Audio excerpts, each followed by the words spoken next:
All right, so today's lesson we're going to talk about volumes of solids of revolution, and we're going to talk about the washer method. Yesterday we talked about the disk method, and we basically treated a function that would straddle the x-axis, or that would be, around the x-axis. Let's say a function like this, and we wanted to find the solid that would match with that. Then we basically took the function here, f of x, as the radius of what would be this circle. And if we took a look at a collection of all of the disks, we would find the solid volume of this shape. So it's a solid volume of revolution. That's the disk method. So the washer method, the difference between a disk and a washer, guys, is a disk is solid. Okay, it's a solid piece. But a washer, and if you're familiar with with mechanics or with working on cars, whatever, a washer has a hollow middle. Okay, so you see that in all sorts of things when you have a bolt and a nut and a washer, right? So a washer has a hollow core or a hollow part to it.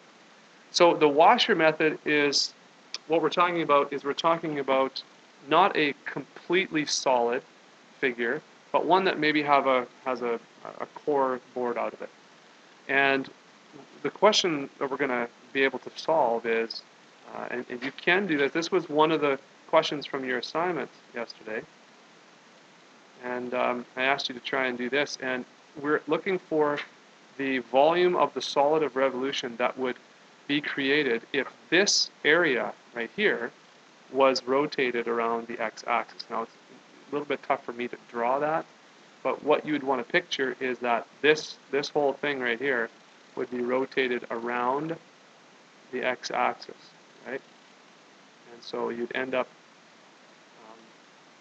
having this sort of cone, right? It would kind of look like this, and be a cone shaped, and the cone would have this thickness all the way around. This would be like a cross section, right? So we would have this open part in the middle here. This would all be open, right? So how do we find the volume of this? And this is the washer method. So here's an example of a question we're going to do. This is it right here. Here's the graph. And we're going to find the solid formed by the revolution of this area. Okay, so this is what we're going to find. Now, here's this chart again we took a look at yesterday. Excuse me. We talked about the disk method right here. Yesterday we're going to talk about the washer method. So the radius, okay, is the difference between the functions. Okay, that's the difference between the function is the radius. Now, two ways you can think about it here. If you find the volume of the solid of revolution formed by the upper bound there, right, by y equals cos x, if you rotated that around the x-axis, found that volume, and then you subtracted from that the volume created underneath this other one here, right? If you subtracted this out, then you would have the volume of this enclosed area that would be rotated. So that's what we're going to do. We're going to consider it that way. Let me show you how this works. Get rid of those lines here. All right. All right, so this example is also in your textbook on page 401, the Finney AP Calculus textbook if you're following along. So we have the upper bound, which is cos of x, and the lower bound, which is sine of x. We need to determine what our limits of integration are, right? And I don't know what this is. Do you know what this point would be here? Where is sine and cos, where are they identical?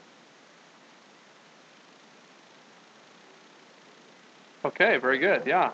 If you think about your unit circle, right, which you all have known and loved in the past, sine and cos are identical right here, right? This is the point root 2 over 2 and root 2 over 2, right? And so this angle is pi over 4. So that's what this angle is going to be. And if you didn't know that, you could graph it with the graphing calculator and find the intersection point. Okay, if you're given a graphing calculator on this spot the test, right? Okay, so that's our limits of integration there, right? And we're going to do the washer. So we're going to find the volume of the solid. All right. So we know that we are going to have to use the integral, and what we want to do is we want to combine this as a radius 1, and this right here as a radius 2.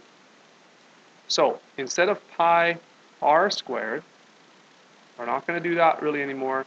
What we have to consider is that we have pi r1 squared, and we're going to subtract pi r2 squared. So this is the way you want to set up your integral. So pi r squared, that's to find the entire volume. But if you just want to find the volume of the solid that would form between the two lines, you go pi r1 squared minus pi r2 squared. And r1 would be the function that's on top, okay, if you remember that.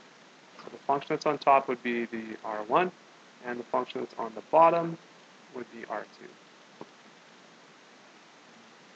So in this case, we would set up our integral, and of course we want to do pi r squared, but this is, r1 is going to be cos x. Okay, so let's do the limits first. We said 0 to pi over 4. So we'll put those right there. And if we want to find this volume, we go pi times cos squared x minus pi times sine squared x. And just recall that cos x all squared is the same as cos squared x. Remember that? It's just a little aside there. And then, of course, dx here. Dx. Good so far? If we simplify this, that's 0 to pi over 4. Let's take that pi out, and we have cos squared x minus sine squared x dx. From this point, you can, if you have your graphing calculator and you want to use your integration, function, you can.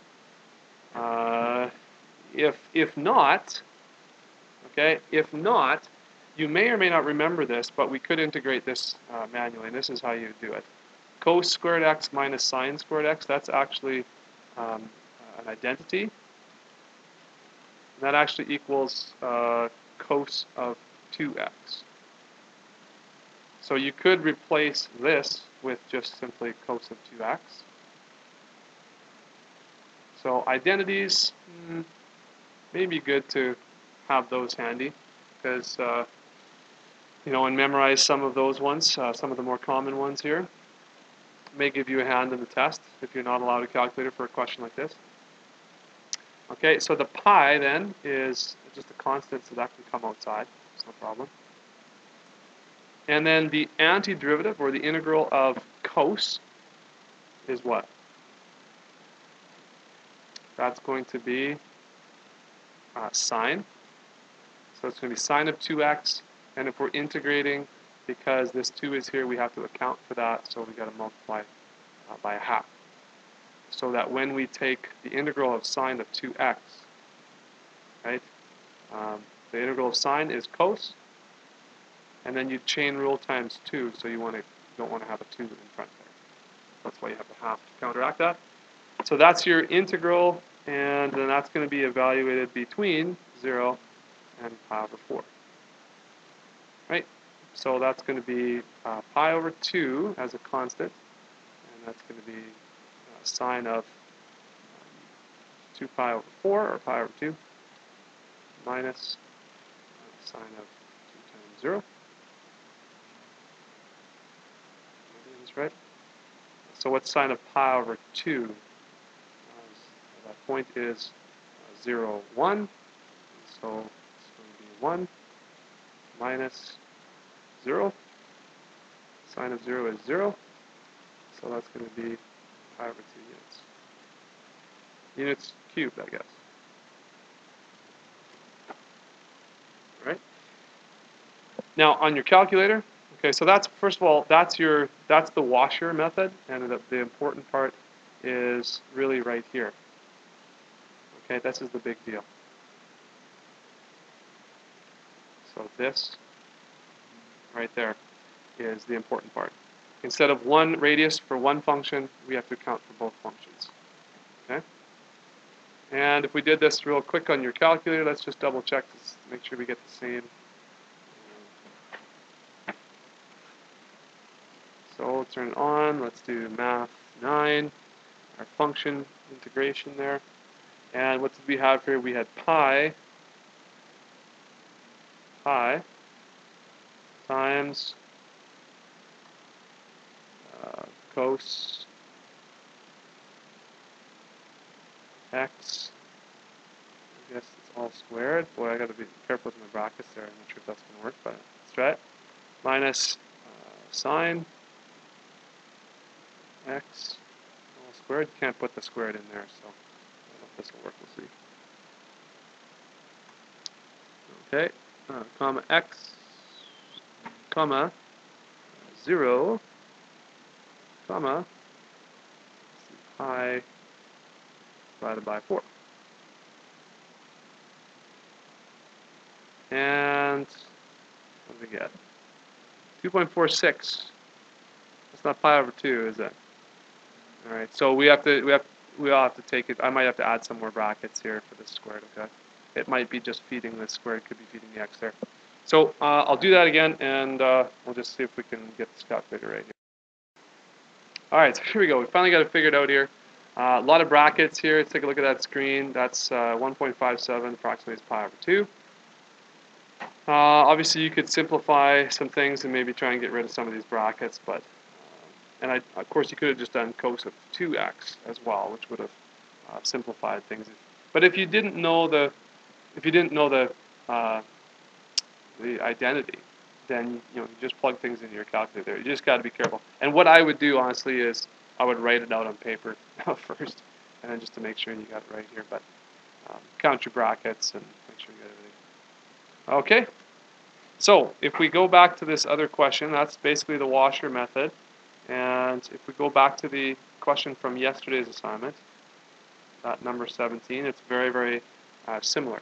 So I'm just going to go over this question here real quick. We have two functions, y equals x squared plus 1, which is the parabola, y equals x plus 3. So again, this, we tried something here before to match it up with what we did in chapter 10, but that doesn't work. You have to actually take the difference between the volumes. So again, the upper bound is the line, y equals x plus 3, so pi x plus 3 squared, minus pi times x squared plus 1 squared. And if you evaluate that, then you'll get your the proper answer. Okay? Any questions?